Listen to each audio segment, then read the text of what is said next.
Selamat malam, Bang Edis. Selamat malam, Renita. Muslim? Before sebelumnya, Oh, sebelumnya Islam. ya, Islam. Lalu? sekarang sudah, puji Tuhan sudah dibaptis. Makasih udah dinaikin. Tapi apa saya dinaikin di room Bang Edis? Islam kemudian, coba gini-gini. Jadi Islam berapa lama? Dari lahir, Iya, maksudnya berapa tahun jadi Islamnya? jadi Islamnya berapa tahun ya?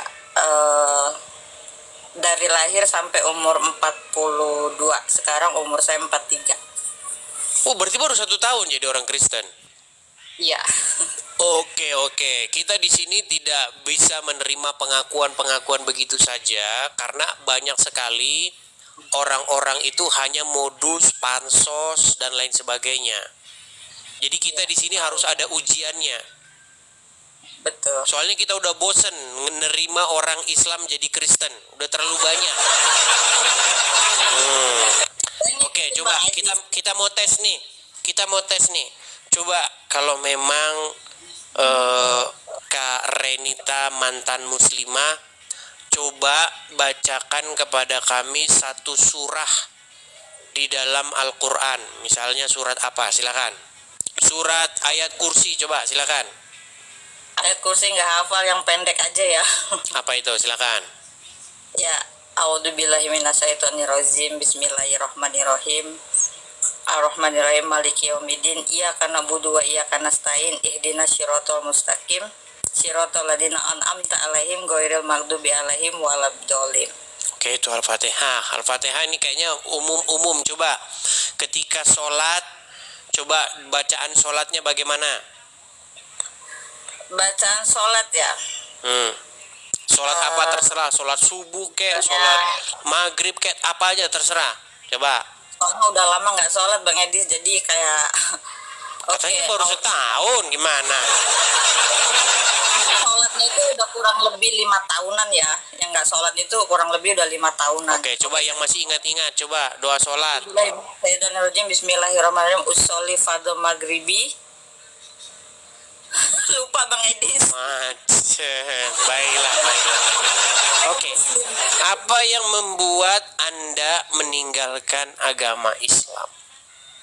Sebetulnya keinginan udah lama dari tahun 2008, tapi yang bikin saya confused karena anak-anak masih kecil-kecil ya, terus juga posisi masih sama suami, dan saya nggak mungkin harus masuk ke dalam keyakinan itu sementara saya sendiri belum ada kekuatan untuk menjelaskan sama anak.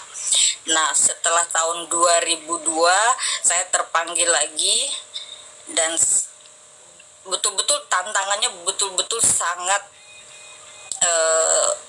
saya ditentang oleh anak-anak saya, menantu saya, keluarga saya, bibi, paman, semua, bahkan ibu sampai shock, dan ibu sekarang sudah meninggal. Dia shock karena sakit, tidak menerima dengan kenyataan ini, tapi puji Tuhan dengan kekuatan Tuhan saya bisa sampai di sini, dan sekarang sedikit demi sedikit anak saya pun mulai memahami dan menerima pilihan keyakinan saya. Tapi apa yang membuat Anda meninggalkan agama Islam itu apa? Satu dari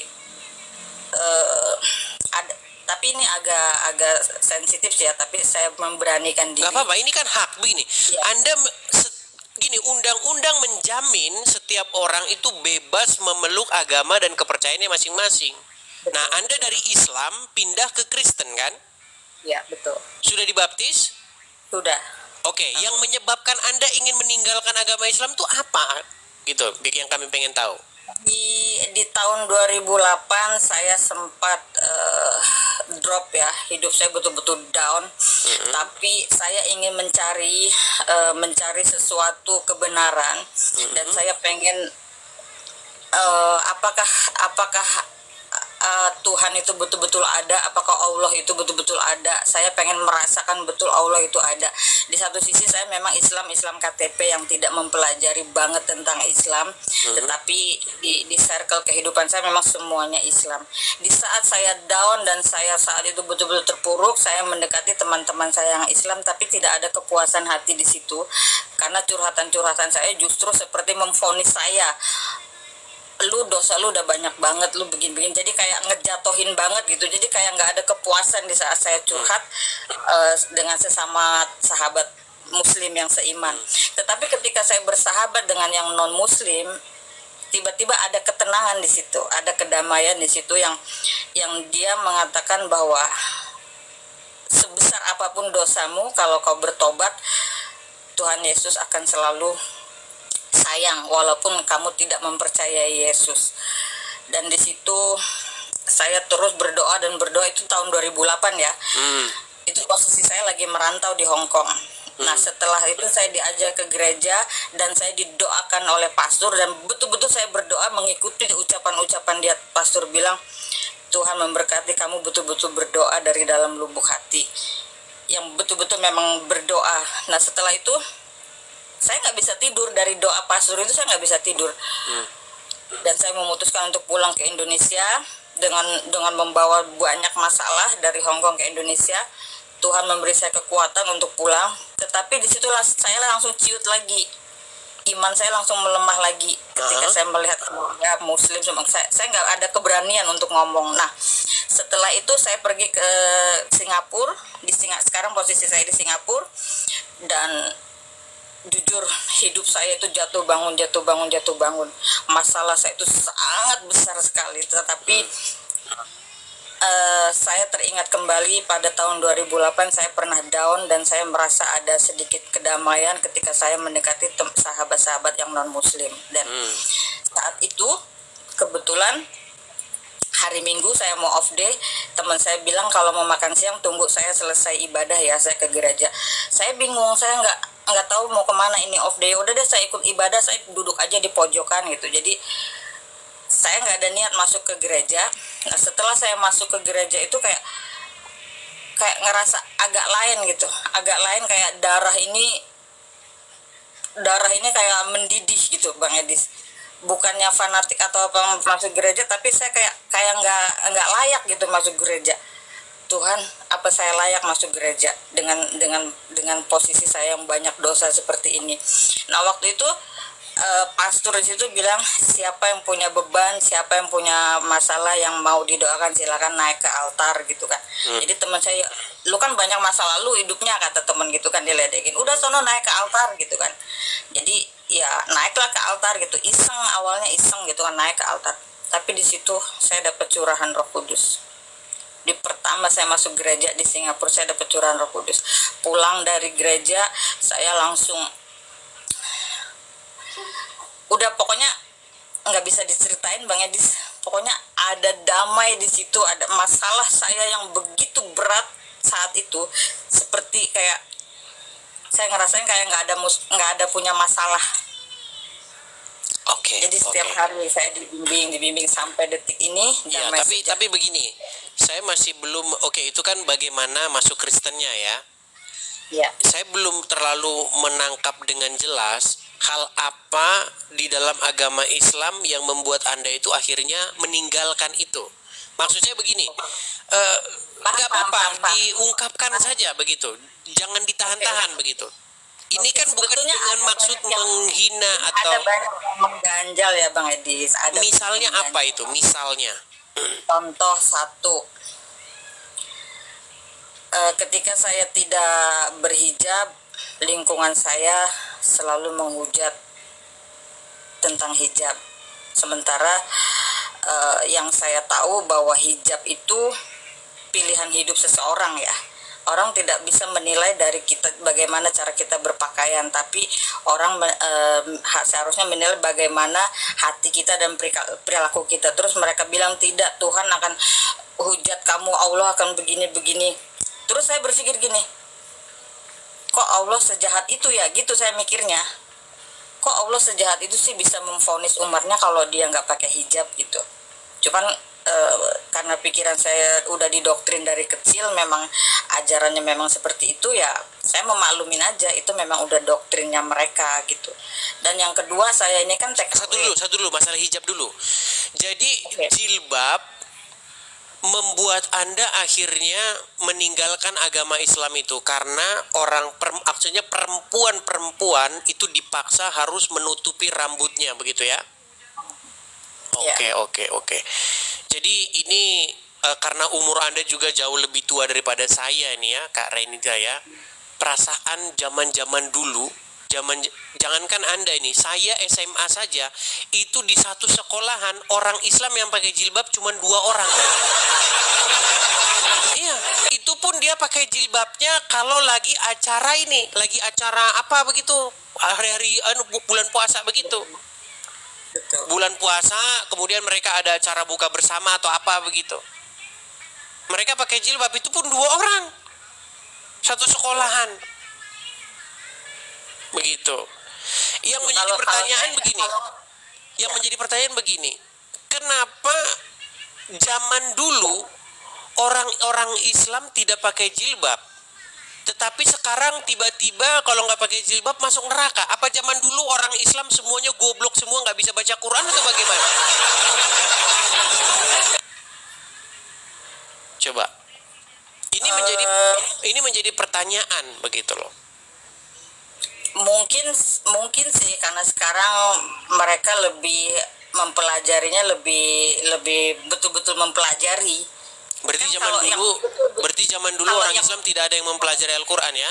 yang ini Bang Edi, kalau yang betul-betul mempelajari betul Islam, itu dia akan mengikuti dan mengimani seperti ajaran-ajaran yang seperti kayak peperangan atau apa gitu.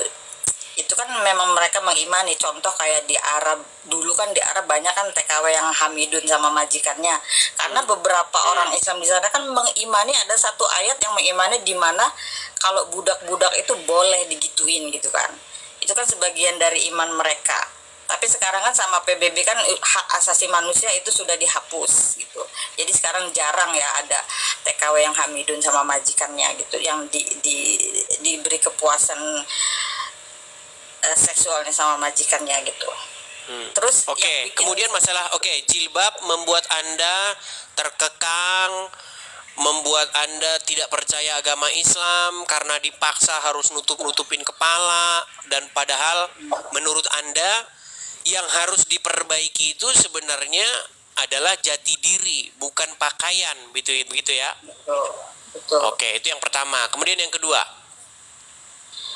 Yang kedua, dari perilaku dan behave beberapa teman Muslim. Saya main sosial media dari tahun 2017, aktif di TikTok gitu. Jadi saya itu sering bikin konten-konten yang pro dan kontra.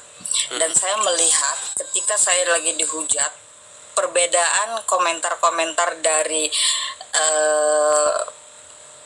mayoritas dan minoritas itu saya bisa merasakan kok beda gitu. Itu yang yang bikin saya terketuk, pengen lebih deket lagi, siapa sih Tuhannya mereka itu, seperti apa sih gitu. Kok bisa gitu, yang menganutnya itu kok beda dengan yang menganut yang sebelah gitu. Iya. Jadi Anda melihat bahwa orang-orang Kristen itu penuh kasih sayang, sementara yang Islam itu arogan, kemudian suka mempersekusi orang, begitu ya? Yes. Bahkan kalau mereka sudah teriak Allahu Akbar, biasanya mukul orang itu. Kalau nggak mukul, membunuh. Iya. Jadi teriakan Allahu Akbar itu membuat orang kesurupan, kejang, bahkan bisa membunuh orang itu. Begitu. Coba kalau Muslim sudah takbir Allahu Akbar, itu waduh, gawat itu. Itu bisa sambil mecah-mecahin etalase itu. Etalase orang jualan dipecahin begitu. Dan juga karena posisi saya kan pekerja ya Bang Edis ya, di luar negeri, tahu lah kalau bahasa Indonesianya. Jadi banyak banget kalau saya lagi bikin statement kayak mana ya, kerja ikut non muslim, pegang setiap hari masaknya babi gitu. Itu pun udah dihina dan dihujat kan, nggak bakal masuk surga lah, nggak bakal bisa sholat, nggak keterima lah, apalagi mandiin anjing, ngurusin anjing. Tapi secara logika saya berpikir gini, sebetulnya yang najis ini perbuatan manusia yang nggak betulnya atau si babinya gitu, atau si anjingnya gitu. Kenapa selalu kita orang muslim yang kerja dengan non muslim itu selalu hujatannya mikirin tentang dunia tapi tidak berpikir tentang ajaran-ajarannya, tidak mengikuti tentang ajaran-ajarannya. Ya kalau kita mau ngikutin ajaran nggak boleh megang babi, terus kita harus bertahan dengan apa adanya, terus kita gimana mau nanggung beban hidup gitu kan. Sementara pekerjaan yang mampu saya jalan itu hanya sebagai TKW gitu, itu yang mengganjal di hati gitu. Kan kalau kepepet boleh. Makan Iya, babi maksudnya aja boleh kata kalau anu udah kepepet. Gimana? Kalau nggak ada pilihan lain boleh katanya babi dimakan, itu di agama Islam. Tapi kalau kita masih ada pilihan lain yang nggak boleh gitu kan. Jadi yang Oke, satu-satu dulu nih Kak Renita. Ini menarik ini. Wah, banyak hal yang membuat Anda itu, jadi sebenarnya bukan hanya satu masalah sebenarnya. Sudah begitu kompleksnya masalah ini sehingga Anda akhirnya udahlah Anda putuskan untuk meninggalkan agama ini. Gini. Pertama masalah jilbab. Kedua masalah apa tadi? Orang-orang yang tabiat kelakuan orang Islam dan tabiat kelakuan orang Kristen yang jauh berbeda. Kemudian yang terakhir ini, yang ketiga ini tadi, masalah bagaimana Anda bekerja dengan non-muslim nih. Ketika Anda bekerja dengan non-muslim, taruhlah Anda misalnya disuruh mandikan anjing, begitu ya. Mungkin mereka punya anjing, Anda mandikan anjing, begitu. Lalu orang-orang muslim menghujat Anda. Ih, najis, mandi-mandiin anjing, durhaka, masuk neraka. Itu yang Anda terima komentar dari orang-orang muslim kan? Iya. Nah, begini. Sebenarnya orang-orang yang menghujat Anda itu, mereka itu bukan beragama Islam. Mereka itu agamanya Abu Hurairah. Tahu nggak siapa Abu Hurairah? Ini biar saya ceritain.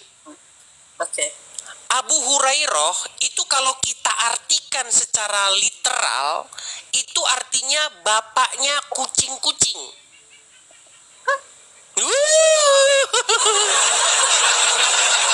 Jadi ada seseorang, dia ini adalah orang yang paling banyak meriwayatkan hadis.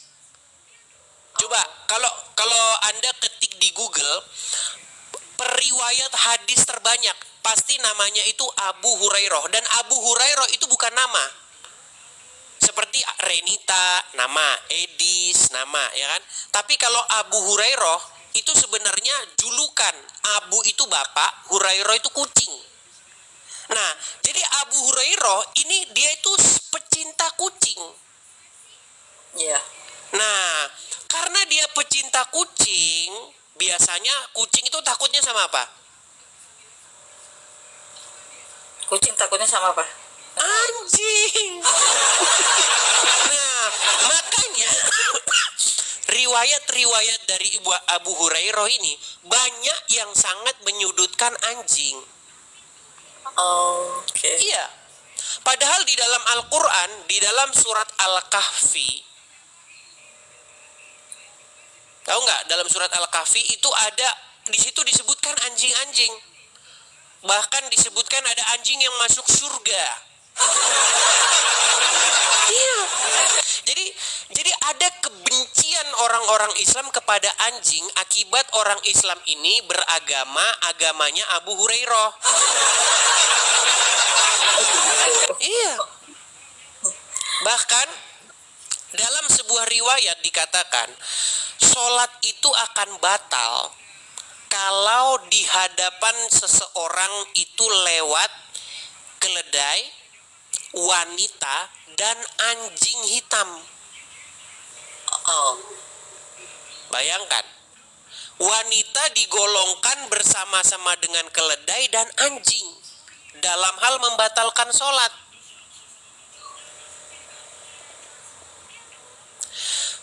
Dan ini teman-teman, ini fakta dan realita. Biasanya orang Islam itu paling benci sama anjing. Kalau ada anjing diracun lah, dipukul lah, atau bagaimana. Mereka sangat benci, dendam kesumat sama anjing. Entah apa salah anjing. Bahkan katanya tidak akan masuk malaikat kalau di rumah seseorang itu Di ada rumah anjingnya. ada anjing, iya. Iya. Saya pernah dengar itu. Iya. Bayangkan, itu yang membuat orang Islam tuh benci setengah mati sama anjing.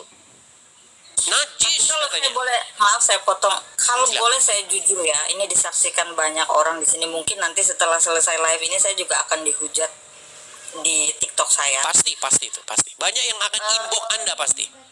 Jujur Bang Edis ya. Hmm. Setelah tahun 2008 saya kembali ke keluarga saya, kembali ke suami saya. Saya ya memang dari dulu juga saya nggak pernah dapat hikmat kalau saya lagi sholat, karena saya nggak tahu arti yang saya baca. Nah, itu juga.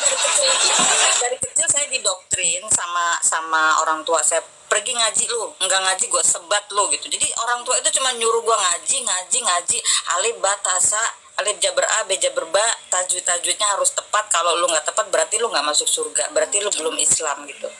Tapi orang tua nggak pernah mendoktrin bagaimana cara behave, bagaimana cara berbuat baik, bagaimana biar nggak bohong, gimana nggak nyuri, gimana menerapkan kejujuran dalam hidup. Itu nggak, jiwa kita ini nggak diobatin, tapi didoktrin. Lu pakai hijab malu lu gitu, malu-maluin orang tua aja, malu-maluin agama. Itulah yang Atau terjadi lu dengan pergi Islam, ngaji gitu. Karenita. Jadi setiap saya sholat itu karena saya nggak enak sama mertua, satu ya. Kedua, itu tuntutan dari agama. Tapi saya nggak dapat hikmat. Tapi saya masuk ke gereja, saya seolah-olah saya kayak disentuh oleh sesuatu yang saya nggak bisa lihat, yang saya nggak bisa dengar, tapi saya bisa rasain. Kenapa? Karena saya berdoanya tuh kayak ya berdoanya tuh ya ke Yesus, terus ada kucuran Roh Kudus, terus ke Bapa Allah di surga. Jadi ada tujuannya gitu. Kalau ke Allah Subhanahu wa taala saya belum pernah tahu bentuknya, ininya seperti apa. Tapi Selain daripada hafal-hafalan Arab saja ya. Iya, tapi kalau melalui Yesus Kristus, melalui firman-firmannya, saya percaya Tritunggal itu apa, saya udah pelajarin, dan saya di situ percaya bahwa memang ada. Gitu. Yang selama ini saya nggak percaya, itu Tuhan ada nggak sih gitu. Selama ini saya hidup jatuh bangun, saya udah sholat perasaan, saya udah puasa perasaan, tapi kayak nggak ngerasain hadirat Tuhan gitu. Iya, karena begini. Karena yang saya teliti, orang Islam itu memang dididik atau sudah mulai latah masal untuk ngarap. Ngarap dalam pengertian di sini adalah membuat dirinya seperti seolah-olah jadi orang Arab. Jadi membaca huruf-huruf Arab. Alif ba ta sa ja ha ya. Dari kecil begitu. Iya. Seperti yang Anda katakan, pakai aurat, penutup aurat. Bayangkan bocah-bocah kecil yang masih main-mainan pasir, tahu kan? Oh, dorong-dorong mobil. Pakai jilbab. Kalau saya sekolah saya pakai kerudung, tapi Iya, pulang pakai sekolah kerudung. saya lepas. Bocah-bocah Saya kecil umur 4 tahun, 5 tahun pakai kerudung menutupi aurat. Saya pikir ini ada something yang wrong dalam agama Islam ini. Ada sesuatu yang gak beres memang dalam agama Islam. Tetapi masalahnya banyak orang Islam itu tidak berani bersuara karena mereka takut nanti dibilang penistaan agama.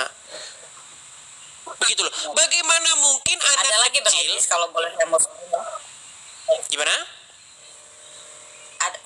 ada ini, saya masih mau sharing lagi sekalian naik di room, jadi biar teman-teman juga tahu kenapa alasannya saya murtad gitu.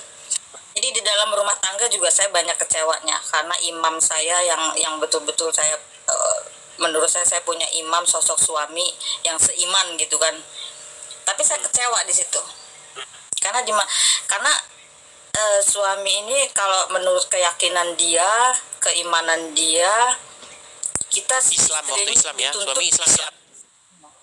yes, kita dituntut untuk taat pada suami, kita dituntut untuk taat semua perintah-perintah suami karena itu adalah surganya istri.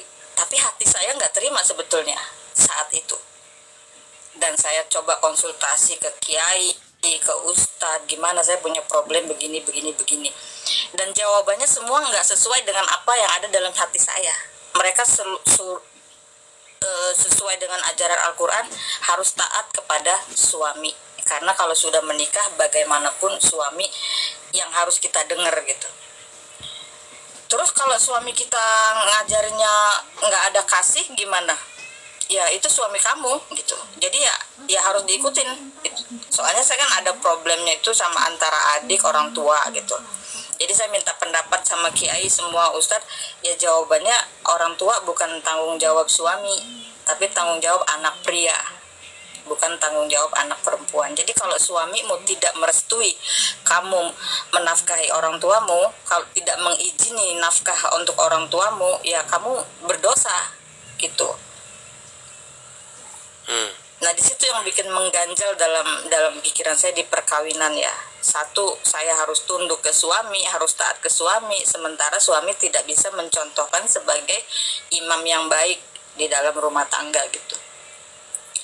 Dan kebetulan yang ada juga yang bikin saya kecewa di dalam pernikahan itu, tapi saya nggak bisa cerita di sini deh. Intinya gini di dalam Kisi-kisinya. Oke, di dalam ajaran itu bagaimanapun apapun perbuatan suami adalah imam kamu dan kamu harus mengikutinya. Itu yang bikin mengganjal dalam hati saya gitu. Jadi nggak ada freedom untuk kita wanita atau istri untuk mengungkapkan hak-hak kita sebagai perempuan gitu. Ya, artinya memang ini udah masalahnya udah numpuk ya teman-teman ya. Jadi ada banyak hal atau banyak isu yang membuat Anda akhirnya memang agama Islam ini tidak pantas untuk dipertahankan lagi, akhirnya Anda meninggalkan agama Islam ya. Iya seperti itu. Oke, saya tanggapi lah satu persatu ya. Mungkin banyak nih muslim yang kamu salah ini begini. Mungkin ada muslimin. Apakah saya diizinkan untuk menaikkan satu muslim?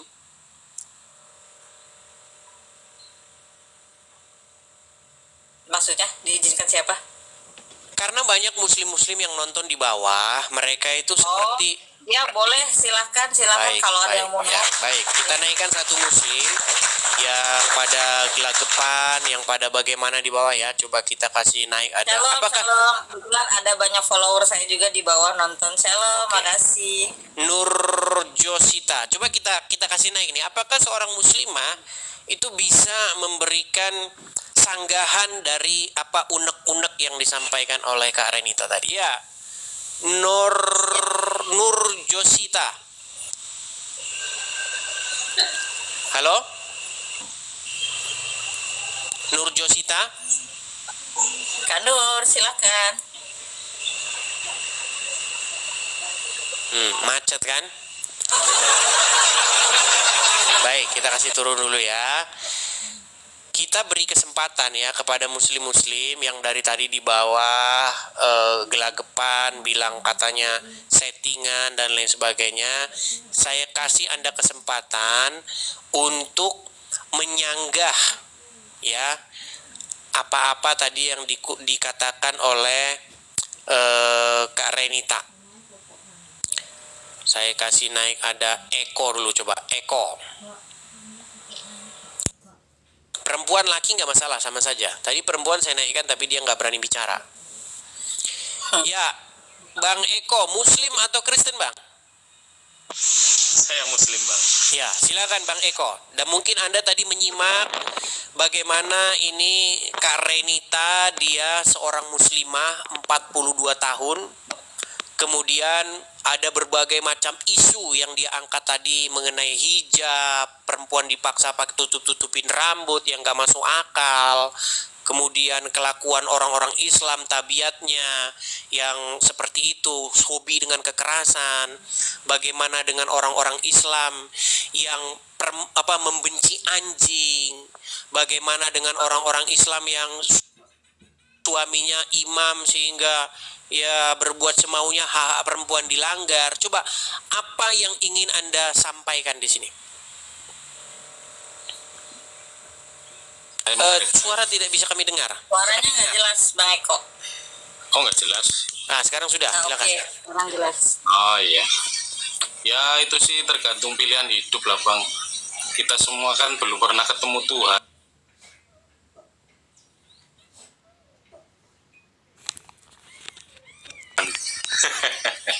Ini bukan masalah kita ketemu Tuhan atau tidak. Gini loh, Anda sebagai Muslim, apakah Anda sepakat atau tidak sepakat dengan yang dikatakan oleh Renita tadi? Oh iya.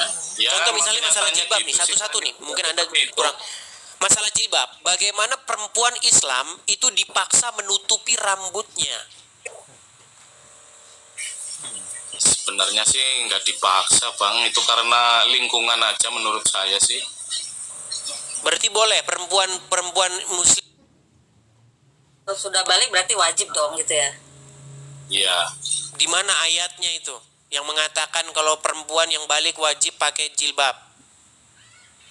Waduh, saya nggak tahu ayatnya. Nah, makanya saya bilang. Kalau saya pernah ngedengar memang bukan untuk berhijab sih ya, tapi untuk pernah dengar satu Untuk ayat atau aurat. satu khotbah yang dimana waktu itu kan zaman dulu kan kalau boker kan itu digurun gitu kan. Jadi ada baiknya wanita-wanita ini pakai baju tertutup, jadi nggak kelihatan lu siapa yang lagi boker di gurun gitu kalau kelihatan Iya. kaum Adam gitu kan. Iya. Alasannya. Jadi sebenarnya hijab di situ itu seragam untuk buang air besar. Ini Muslim nggak tahu gitu. Masalahnya Muslim nggak tahu. Masalahnya begini. Yang mempromosikan jilbab ini wajib jilbaban, pakai jilbab. Ya pedagang jilbab itu.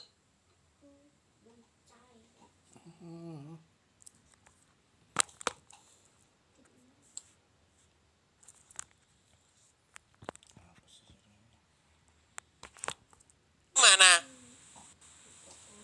Masuk akal juga sih. Iya, zaman dulu nggak ada perempuan Islam pakai jilbab. Lama-lama- Bang, saya lama-lama rasa Bang Bang Eko Eko, lo- Bang angkatan tahun berapa Bang? Mohon maaf nih, Abang angkatan tahun Saya- berapa? 75 Bang. Wah, lebih tua, jauh lebih tua daripada saya. Zaman dulu Bang, ada nggak perempuan-perempuan pakai jilbab, orang-orang Islam? Jarang Bang. Jarang. Ya kagak ada. Zaman sekarang kalau kita lihat foto-foto perempuan, semuanya jilbaban semua. Zaman dulu nggak ada yang jilbaban perempuan. Lihat Novita Kolopaking. Zaman saya SD ya. Buku-buku SD itu kayak begitu. Ita Purnamasari, Desi Ratnasari, Paramita Rusadi, nggak ada pakai jilbab. Nggak ada aja. Jadi jilbab itu fashion lah ya. Iya, jilbab Ya, itu nggak mungkin. pernah ada zaman Sedikit. dulu, nggak pernah ada. Yang dimaksud hijab itu menutupi ini dari sini ke bawah, itu yang dimaksud hijab. Nggak tahu kenapa sekarang hijab kok malah ke kepala larinya, yang ditutupin rambut. Nah, Itu fashion mungkin. iya bisa fashion, tapi sebenarnya kalau kita mau belajar, kita nggak main tebak-tebakan ya. Jadi dulu di Mesir ada sebuah partai politik yang dipimpin oleh Hasan Albani. Nah, dia ingin mengukur peta kekuatan massa. Bagaimana cara dia mengukur peta kekuasaan massa? Diseragamin orang-orang itu dengan satu seragam, yaitu penutup kepala. Itu sebenarnya asal usul jilbab penutup kepala itu. Jilbab yang asli itu penutup ini. Karena untuk membedakan perempuan merdeka dan budak. Zaman dulu budak-budak itu tidak pakai atasan. Mohon maaf, perempuan itu ya kelihatan payudaranya. Nah, untuk membedakan perempuan muslimah dengan seorang budak, maka dipakailah pakaian yang menutupi ini. Iya. Lalu sekarang jilbab pindah ke kepala. Sejak kapan? pengertian jilbab itu di kepala. Begitu. Tapi Ya, saya jadi juga kalian coba sedih pelajari ya. itu. Ada satu Saya partai sedih politik banget itu loh, di Bang Mesir. Bang Eko. Saya juga sebetulnya sedih dengan Ya. saudara-saudara Muslim yang mengimaninya itu terlalu fanatik gitu, yang beragamanya itu terlalu benar-benar fanatik, tapi tidak betul-betul mempelajari yang apa ya, mereka tuh lebih lebih ke kayak gimana sih ngejelasinnya Bang Edis? Ya, jadi mereka itu overdosis agama tanpa memahaminya. Mabok agama ya. Ya, itulah yang terjadi Mabok kepada surga. orang-orang Islam. Begini ya, Ini saya juga- bukan mau ini juga menjelek-jelekan sangat orang berat Islam. untuk Ini saya ngejelasin ke anak-anak saya ya. Ya saya selalu berdoa sih anak-anak saya suatu saat percaya dengan apa yang saya yakinin sekarang gitu. Cuman masih dilema gitu. Saya sedih, betul saya sedih. Saya sedih kalau sampai saya mati nanti anak saya belum mengenal Yesus. Saya sedih. Bener. Karena jujur ya teman-teman, kebenaran itu hanya ada dalam Yesus Kristus. ya, Bener, saya kasih tahu ke kalian. Kalian perdalami, kalian pelajari. Jangan takut untuk baca Alkitab. Jangan takut untuk ya, mencari. ini saya gerakkan terus itu Kak Renita. Gerakan Jangan supaya takut. umat muslim itu membaca Injil. Betul. Dulu saya memang megang Injil nggak mau megang, memang betul nggak mau megang, takut saya murtad gitu. Tapi setelah saya baca walaupun nggak tiap hari baca, tapi kalau saya lagi ada masalah saya itu dapat petunjuk baca ini gitu. Itu saya baca itu semuanya masuk dalam logika gitu. Nggak beda dengan kita baca Al-Quran. A'udzubillahi minasyaitonirrajim, air mata berlinang, tapi yang dibayangin orang yang nyakitin kita, bukan bacaan itu. Nggak tahu artinya. Enggak tahu Saya kalau artinya, sholat iya. nangis, Pak. Sebagian Tapi besar yang orang saya Islam bayangin orang yang itu- nyakitin kita gitu, bukan Iya. bukan bacaan itu apa artinya, saya nggak tahu bacaan itu artinya apa gitu. Ini bukan menghina ya teman-teman, tapi ini memang fakta. Apa yang saya bilang di roomnya Bang Edi sini adalah fakta. Saya menemukan kebenaran di sini bahwa Yesus memang adalah kebenaran, jalan hidup kita, juru selamat saya. Nanti kalau saya mati, saya udah nggak cemas lagi saya larinya kemana gitu. Jadi saya nggak peduli dihujat oleh seluruh keluarga, netizen yang unfollow aja udah ratusan orang, yang ngeblokir saya juga udah ratusan orang saat saya mengumumkan saya meng-up video saya dibaptis. Wah, saya kecewa sama kamu Renita, saya kecewa, kamu itu panutan TKW selalu kasih motivasi begini, tapi kamu murtad sama Tuhan aja kamu nggak setia, apalagi sama pasangan hidup bla bla bla. Itu tapi nggak tahu ada kekuatan tersendiri. Saya nggak perlu menyembunyikan itu lagi. Saya Dari cek tahun dulu ya 2008. profilnya Kak Renita ya. Ini 120.000 followers loh. Ini influencer juga ternyata teman-teman. Tapi saya selalu ngebahas tentang TKW aja sih. Isu-isu tentang TKW ya. Rumang samura penak nyambet gawe yang luar negeri penak. Itu zaman-zaman dulu itu. Dulu zaman-zaman tahun-tahun berapa itu perangnya kan seperti itu. Rumang samura penak nyambet gawe yang Hongkong. Nah, begitu. Saya ingat itu isu-isu itu begitu. Oke, coba Bang Eko saya turunkan sebentar. Ini saya naikkan lagi seorang wanita ya Bang Eko ya. Saya turunkan dulu Bang Eko. Oke. Ini tadi siang dia naik dan dia mau naik lagi nih. Coba kita kasih naik, ada Nia FM. Ini juga muslimah juga dan jadi Kristen juga nih. Ya, Nia FM. Halo, Kak. Salam kakak. Shalom. Shalom semuanya. Silakan Nia FM nyalakan kamera dulu. Oke, sebentar kak. Lagi cari tempat yang aman. Iya, iya. Jadi ceritanya ini Kak Renita ini termasuk salah satu aktivis TKW ya. Ya boleh dibilang begitu. Iya. Dan ada banyak sekali ya TKW yang muslimah kemudian mendapatkan majikan yang Kristen, Salam kakak. mendapatkan Halo. Ya, Puji halo, Tuhan Bang sama-sama. Edis, sudah banyak TKW yang masuk Kristen, tapi mereka nggak berani speak up, masih di belakang aja. Di belakang layar ya. Saya pun tiap minggu banyak ke gereja. Ya nggak banyak, ada satu dua gitu minimal. Ketika mereka melihat saya dan mereka penasaran, saya mau mengenal Yesus. Ayo pelan-pelan ke gereja dan saya kenalin mereka ke grup-grup Komunitas apa gitu ya. namanya? Ya, komunitas. Oke, oke. Ya, silakan Kak Nia, apa mau disampaikan Kak Nia? Iya, saya setuju banget sama Kak Ranita, Kak. Soalnya saya juga, saya menjalani.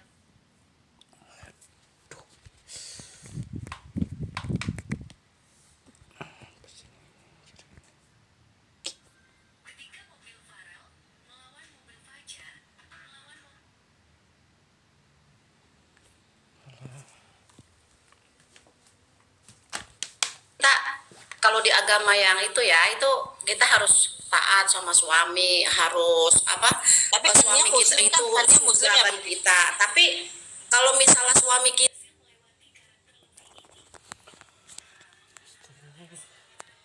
gitu. Itu kan sunnah Rasul. Itu yang sempat saya bikin sakit hati juga gitu. Jadi saya harus mengikhlaskan Iya. kalau suami saya menikah lagi gitu. Kalau lu mau cari jalan ke surga gitu. Kata saya, ada nggak sih jalan ke surga dari hal yang lain tapi jangan yang ini gitu. Makanya ya, Soalnya saya pernah ngalamin itu, Kak. Saya pernah ngalamin itu. ya saya juga ngalamin itu Pernah saya- kecewanya saya. Iya, saya pernah ngalamin, saya iya. Ya saya cuman katanya kalau itu perempuan nurut sama suami, katanya nanti kamu masuk surga, suami kamu nikah lagi, kamu masuk surga gitu.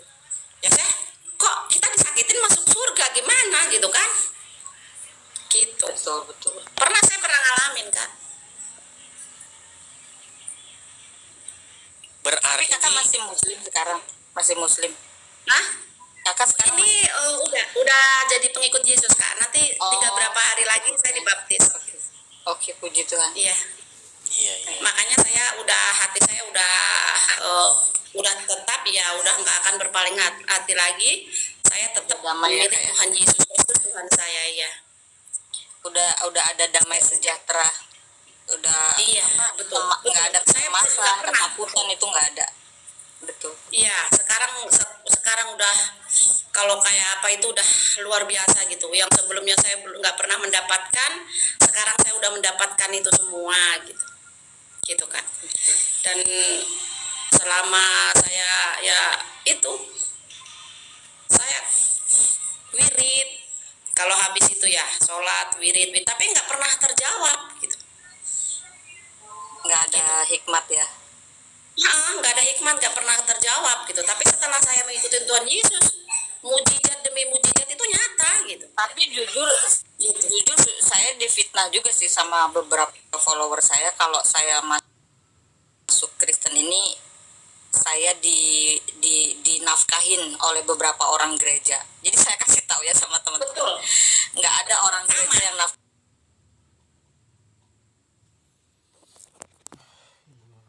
kayak hidup kita kalau kita masuk Kristen tuh nggak ada. Kalaupun kita curhat ke pastor, kita punya utang, nggak bakal dipinjemin duit. Yang paling topang Nggak doa, bakalin, pastinya enggak. Iya. berdoa. Nggak ada. Kenapa dikasih begitu? Itu fitnah ya, Tuhan Yesus itu teman-teman. pengorbanan Banyak buat saya banget udah luar memang itu biasa gitu. yang bilang begitu ya.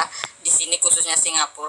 Alat TKW yang masuk Kristen itu karena hutang-hutangnya dibayarin sama orang gereja. Orang gereja nggak akan ngebayarin utang kita. Utang kita kan kita yang berbuat. Ya, jadi itu. Oke, sekarang gini. Ada satu statement tadi. Ini kita biar nggak dibilang fitnah atau settingan gini. Untuk Kak Nia atau Bu Nia, sangat mendalami agama Islam sebelumnya ya. Iya. Seperti kalau wiridan gimana contohnya kalau wiridan? Kalau wirid kan kita habis sholat ya, kita baca suruh baca itu apa astagfirullahaladzim 100 kali, kadang suruh lebih gitu ya. Terus ya latif, ya latif, ya latif gitu. Ya fataku jauh-jauh baru gitu, itu katanya itu biar rezeki kita banyak katanya gitu. Terus pokoknya udah itu, tapi saya tetap aja kalau saya nggak nyari uang ya nggak datang sendiri uangnya gitu kan? Iya Ya. benar. Di dalam agama Kristen apa kata Yesus? Carilah maka kamu akan mendapatkan. Ketuklah maka pintu akan dibukakan. Tapi dalam agama Islam dengan membaca ayat-ayat tertentu Perbanyak 1000 kali lagi, maka pahala Tapi begini, tapi memang kita sama-sama mengakui ya bahwa orang Islam itu paling demen, paling seneng ngucapin, ngulang-ngulangin bahasa Arab tanpa dia mengerti ya. Iya betul. Ya, dan ini satu statement dari seorang ustadz sampai meninggalnya dia ustadz. Nih ya, ini supaya teman-teman pada tahu ini nih ya dan viralkan statement ini nih. Perhatikan ya.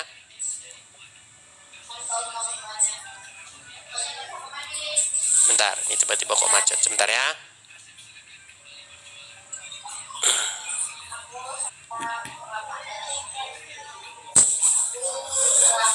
Sabar.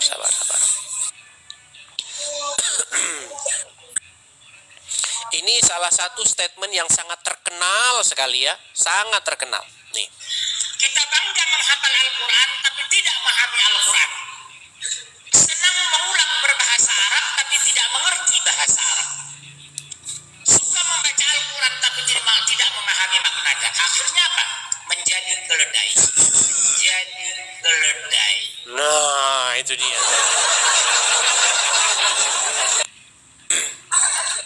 Jadi ketika orang Islam sholat, entah apapun lah, mereka mengucapkan huruf-huruf Arab itu, bunyi-bunyian Arab itu tanpa mereka memahaminya. Dan sekarang ada satu gaungan, ya, ada satu joke yang sudah mulai cetar membahana, katanya begini, membaca Al-Quran dalam bahasa Arab mendapat pahala, membaca Al-Quran dalam bahasa Indonesia mendapat petaka.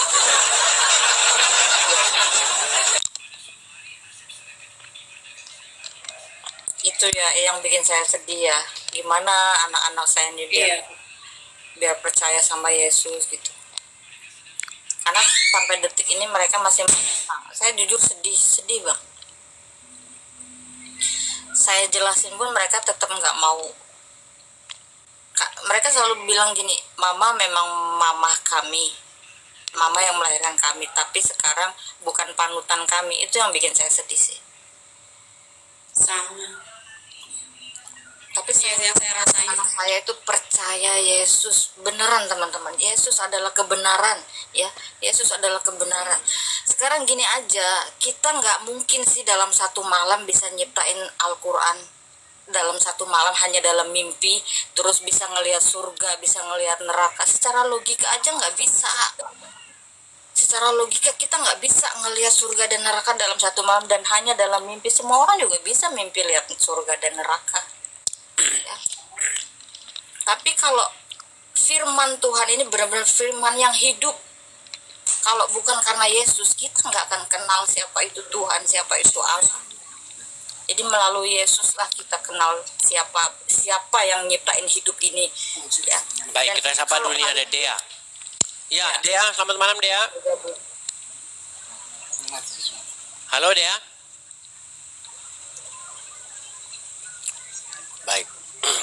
Naik tapi dia diam saja, jadi kita turunkan ya. Amin ya, saya tetap mendoakan anak-anak saya. Iya. Berarti sampai sekarang anak-anak masih muslim ya? Ya, masih muslim. Masih muslim. Oke, coba kita kasih nih ada. bawa dalam doa aja anak kita. Iya. Coba kita kasih nih ada Abe Roy. Iya, muslim Bang Abe Roy. Halo. Muslim. Muslim. Iya Bang, gimana Abe Bang? Roy. Apa yang mau Anda sampaikan nih Bang? Oke. Macet Bang. Mau nanya tentang jilbab kan? Ya, Buka surat Al-Ahzab ayat 5-10-9. Buka Bang. coba kamu yang baca terjemahannya Indonesia, jangan pakai Arab ya. Bang, jangan dibisu-bisukan. Jangan di Abe Roy. Mau nyari dulu Bang. Iya, kalau Ya, nyari oke. Tapi jangan pakai pakai bahasa HP Anda yang Indonesia itu ya. karena Oke. Anda terjeda nanti. Oke. Bentar.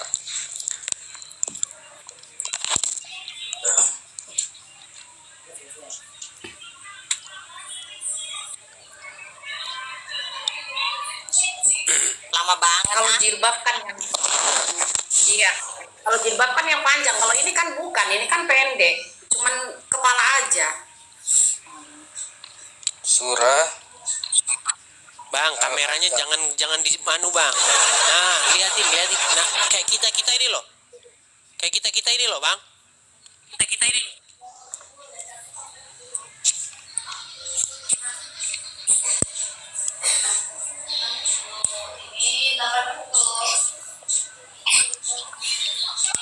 Nah, belajar dulu, belajar agama Islam dulu. Nanti naik lagi ke sini.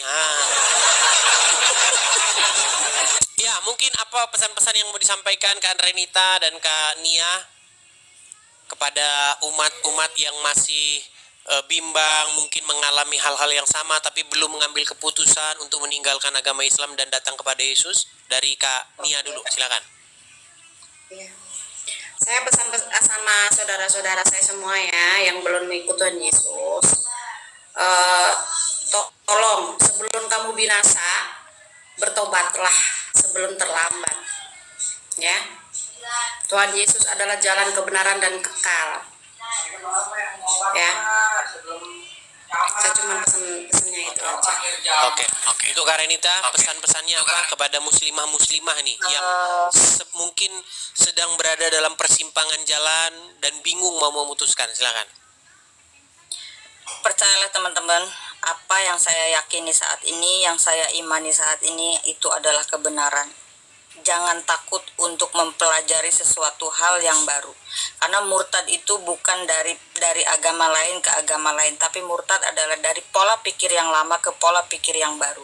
Ketika kalian mau mempelajari apa itu yang ada dalam Alkitab, disitulah ada kebenaran. Jadi jangan takut untuk mencari tahu hal yang baru, supaya tidak ada kalian hina menghina, caci memaki. Dan saya yakin, saya percaya bahwa kebenaran itu akan tetap kebenaran, ya, tidak akan bisa ditutupi oleh kebohongan. Baik. Ya, bertobatlah sebelum Tuhan Yesus datang. Baik, terima kasih pesan-pesannya. Ya, kita hampir tiap hari ini kedatangan orang-orang Islam yang pindah ke Kristen, ya. Ya, semoga teman-teman betul-betul tulus. Terima kasih juga Bang Edi. Ya, semoga benar-benar tulus, benar-benar sungguh-sungguh ya mau mengikuti Yesus, bukan karena ada modus-modus, bukan karena ada niatan-niatan tertentu. Dan kita juga orang Kristen harus pandai, harus cerdik, berhikmat. Kita harus bisa membedakan mana orang yang betul-betul pengen menjadi Kristen, mengikuti Yesus, dan mana orang yang hanya modus-modus saja. Oke, begitu saja Kak Renita dan Kak Nia. Selamat malam. Sampai jumpa kembali, terus berkarya, beritakan, share pengalaman-pengalaman kalian kepada orang-orang lain supaya mereka juga berani untuk mengambil tindakan. Oke, terima kasih. Saya turunkan ya. Selamat malam. Dadah. Ya, saya turunkan. Ya, teman-teman, ada forum-forum juga ya untuk yang kumpulan-kumpulan orang-orang yang